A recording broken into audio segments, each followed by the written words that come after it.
Hi Todd, Hillary here. Obviously you're not going to have any problem with your left hand. I'm not really going to bother with that.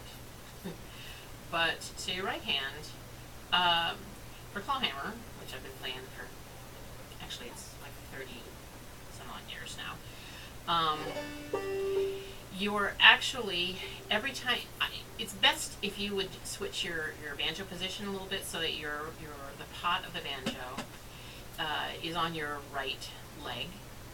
And so put that there.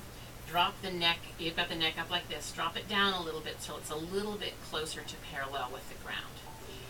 Put your arm around so that that's kind of holding your banjo. Now everybody's body mechanics are a little bit different, so you're going to have to do some adjusting to figure out how to do it.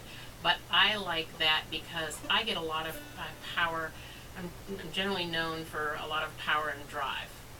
And a lot of that comes from not using my wrist, but instead using my arm.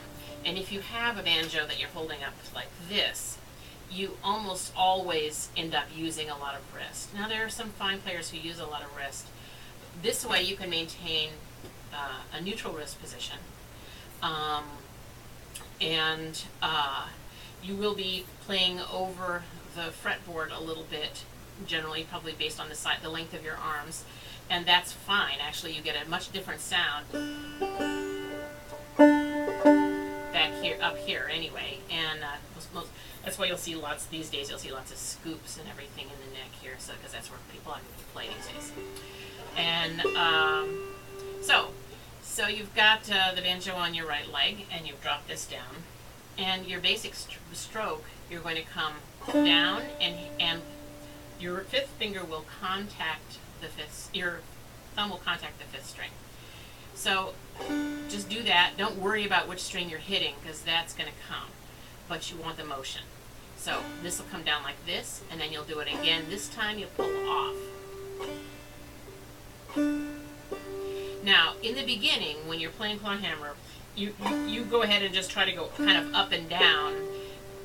The better you get, the more that clawhammer motion is going to actually work itself out, so it's going this way a little bit as well as up and down. It's kind of like this, so you're kind of hitting it harder that way. So the basic bum ditty is bum ditty bum ditty.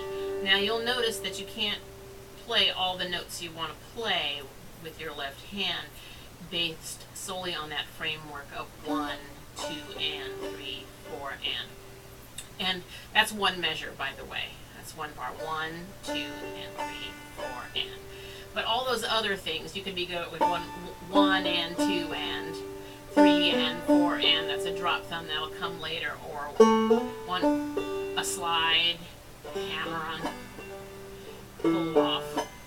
So it's going to be 1 and 2 and, but this basic stroke that you're doing with your right hand to start out is bum, diddy, bum, diddy.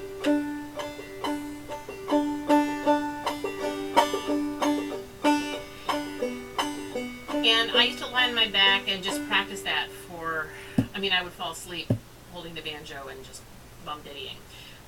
There's a fellow I know, friend in West Virginia. He does a lot of workshops at his house. He'll have people come and stay for 4 or 5 days, and he won't let them even touch the banjo with the left hand, because the right hand is what's all about the banjo. So, but that would be my suggestion for your first lesson, is to just be going bum diddy bum diddy bum diddy bum diddy bum diddy. So once you can do that smoothly, just in your head, to start thinking about hitting different strings and aim for them.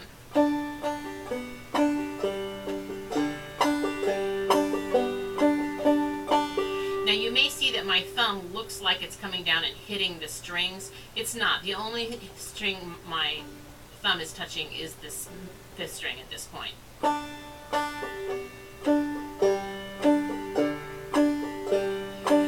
My thumb just naturally kind of closes up there, but I'm not actually hitting those.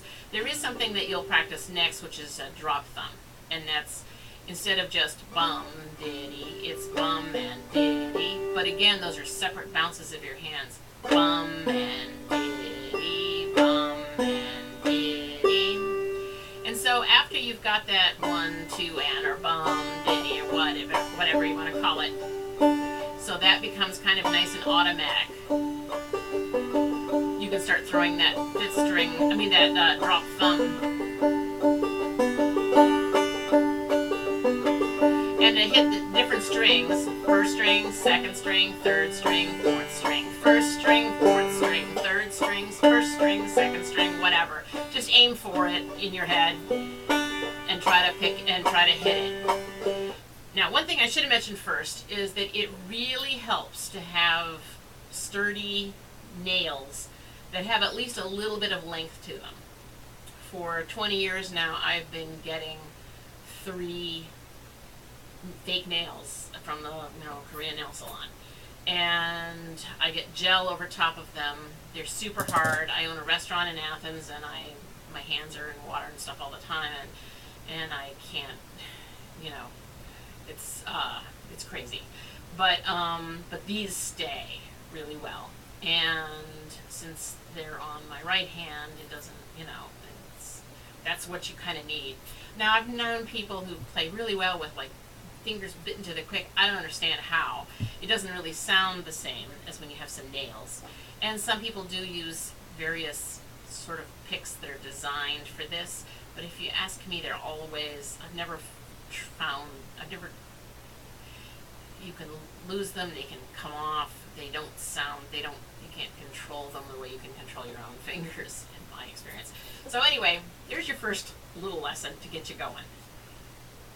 Oh, and